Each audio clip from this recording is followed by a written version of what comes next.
Good morning, class. Good morning, Miss Jenny. Today we are going to be continuing in our unit of learning literary genres with a new genre called a fable. Now, how many of you guys know what a fable is or may have heard of a fable? Nope. No, nobody knows? Well, a fable, our definition's right here. A fable is a short story, typically with animals as characters, and it teaches a lesson, which is also called a moral. Now today, our fable comes from India. So let's turn to our world map over here. And we can see that we're in California right here. And we're going to be traveling all the way across the United States, across the Atlantic Ocean, all the way across Africa, all the way to India, where our story originates from. So, our story is called The Blind Men and the Elephant. How many of you guys have ever seen an elephant before? I see lots of hands raising. Maybe you guys have seen elephants at the zoo, or maybe at a circus. Well, I want you guys to tell me how you would describe the elephant that you saw. They're big. They are big. Here's a picture of an elephant, and you can see they are very, very, very big. How else would you describe an elephant? They have trunks. They do have trunks. What else about an elephant? They have tails. They do have tails. So we're going to be learning more about elephants from our story today. And at the end of today's class session, you should be able to know what a fable is, as well as be on your way to learning our new vocabulary words that are going to be presented in our story. So, our vocabulary words are tusk, spear, contradict, startled, shudder, bothered, and put their heads together. So as I'm going through the story, I want you guys to keep your ears peeled for vocabulary words, and we're going to see if we can try to guess what the word means by the way that it's used in the sentence. Let's get started. The Blind Men and the Elephant. There were once 6 blind men who went to see an elephant. The first blind man stretched his hands in front of him and felt the animal's huge side. This elephant is like a high, strong wall, he announced. The second man, who was standing near the elephant's head, put his hand on its long, sharp tusk. A wall? No! I would say that it is more like a spear. The third man reached around the elephant's leg with both of his arms. I hate to contradict you, he said, but I am sure that the elephant is very much like a tree. The fourth man happened to reach up and touch the elephant's ear. All of you are mistaken, he said. The elephant is actually similar to a fan. The fifth man was standing by himself on the other end of the elephant.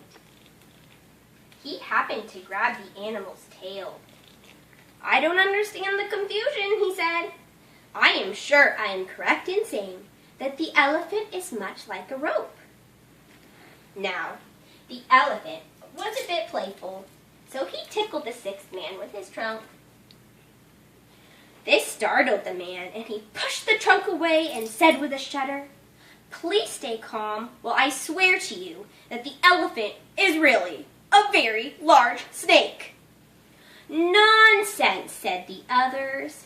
Still, they quietly began to move away, and they never bothered to put their heads together to understand what the elephant was really like.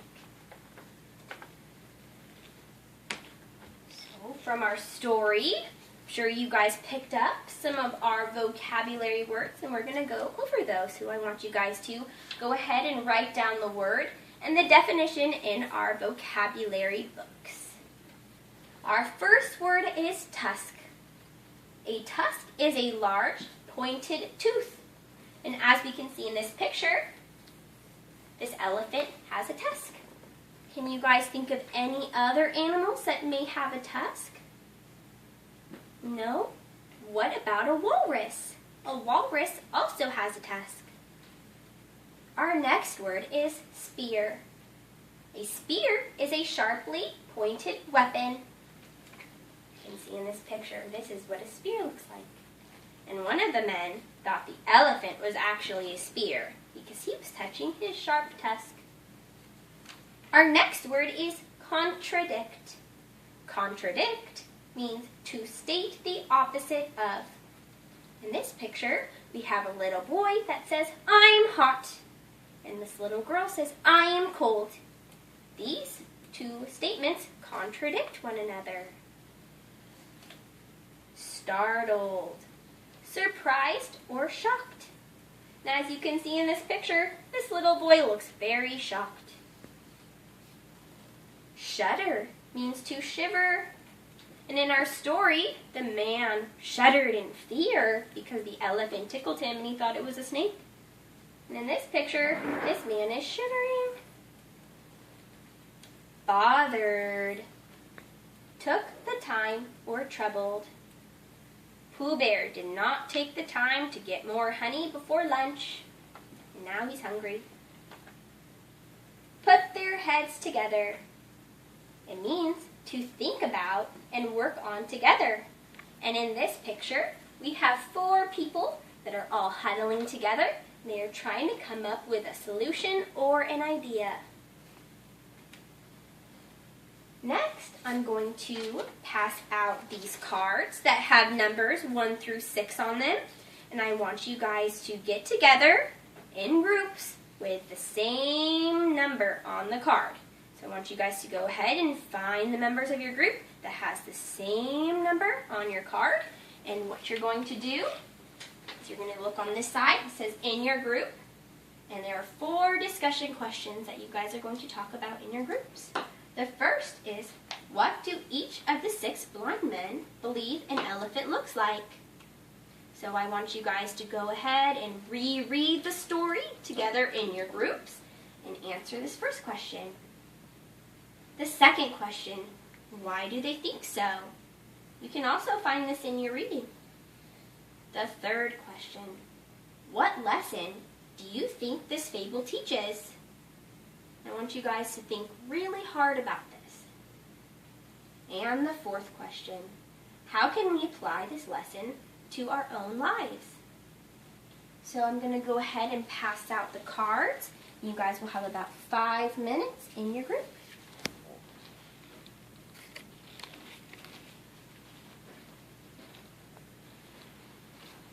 Okay, class, 5 minutes is up. Let's get back together on the carpet and we are going to discuss what we talked about in our groups. So, our first question, what do each of the 6 blind men believe an elephant looks like? And question number 2 goes along with it, so I want you to answer this. Why do they think so? Let's see, Mr. Elliott. What do each of the 6 men believe the elephant looks like? Can you name what one of the men thinks the elephant looks like? A snake. A snake. That's right. Now, why does he think that?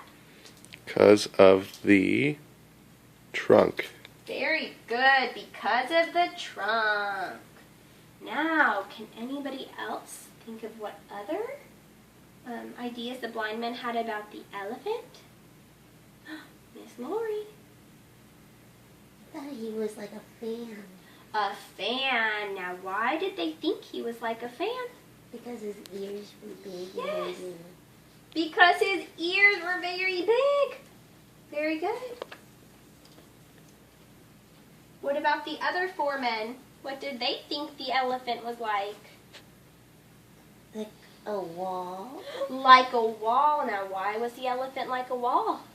Because he was really big. Because he was feeling the elephant's big side. He thought it was a big, strong wall. Now, what about our last 3 men?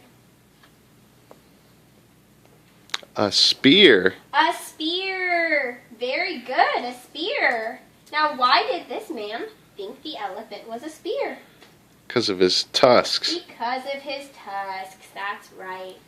Now, our last two men, let's see, who can think of the last two men? A rope. A rope, that's right. Now, why did this man think the elephant was like a rope?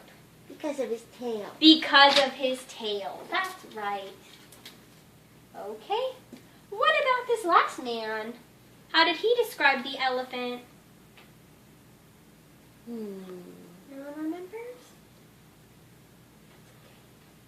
This man thought the elephant was a tree because he was feeling the elephant's leg. Question number 3. What lesson do you think this fable teaches? What did you guys discuss in your group? Different outlooks. Different perspectives. Very close. So, this fable teaches us that everyone has different perspectives or viewpoints, meaning that they see things differently. As we can see in this story, one man thought the elephant was a fan, the other man thought the elephant was a spear, but those two ideas, they're not alike. They see things differently. So why is this important? What does this teach us?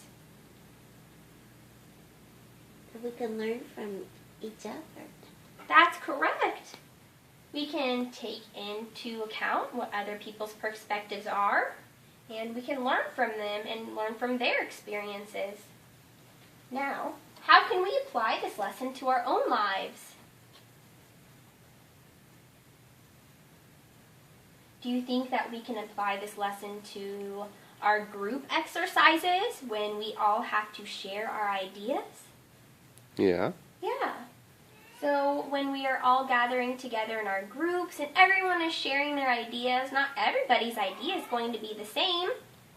And that's important because it can help us to get to a solution faster. With a lot of different minds, with all these different ideas, it can help us to come up with a solution.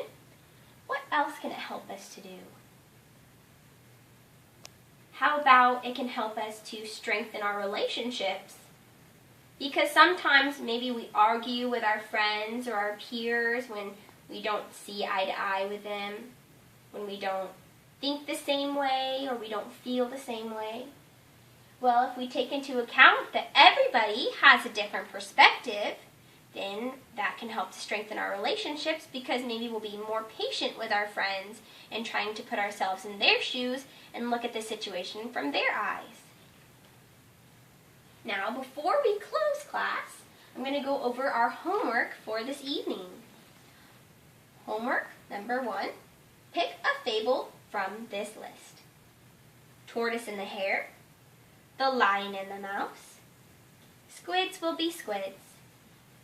Number 2, rewrite the story from a different perspective. For example, let's say we picked the tortoise and the hare, and let's say that this story was written from the tortoise's perspective. I want you guys to try to write it from the hare's perspective, or even maybe someone that was watching the race. So this will help us to learn more about different perspectives and being able to put ourselves in other people's shoes. And that's it, class. Thank you.